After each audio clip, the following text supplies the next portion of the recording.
அடுத்தது நம்ம பார்க்க போகிறது பெல்விக் ரொட்டேஷன் எக்ஸசைஸ். அது ஸ்விஸ் பாலில் தான் பண்ணணும்னு எல்லாரும் சொல்லுவாங்க. நான் ஸ்விஸ் பால்லலாம் பண்ணணும்னு அவசியம் கிடையாது.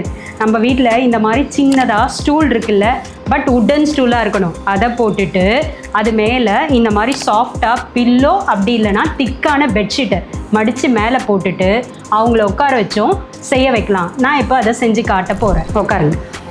இந்த மாதிரி 2 சைடு ஒவ்வொரு கால் போட்டு சப்போர்ட்டடாக உட்காந்துட்டு காலை நல்லா அகலமாக வச்சுட்டு முட்டிக்கு நேராக பாதத்தை வச்சுட்டு இது மாதிரி சப்போர்ட்டடாக உட்காந்து கையும் ஃப்ரண்ட்டில் நல்லா டைட்டாக பிடிச்சிக்கோங்க. பிடிச்சிக்கிட்டு இப்போ என்ன பண்ண போகிறாங்க, இடுப்பை முன்னுக்கும் பின்னுக்கும் ஆட்ட போகிறாங்க.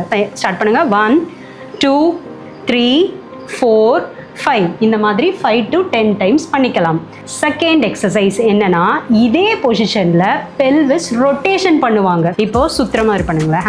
கிளாக் வைஸும் ரொட்டேட் பண்ணுவாங்க, ஆன்டி கிளாக் வைஸும் ரொட்டேட் பண்ணுவாங்க. ஸோ இதை 1 2 3 4 5 இந்த சைடு ரொட்டேட் பண்ணுங்க. Opposite side 1 2 3 4 5. அவ்வளோதாங்க. ப்ரீநேட்டல் எக்ஸசைஸில் இந்த மாதிரி நிறைய பொசிஷன்ஸ் இருக்குது. அதில் சில எக்ஸசைசஸ் தான் நம்ம இப்போ பார்த்தோம்.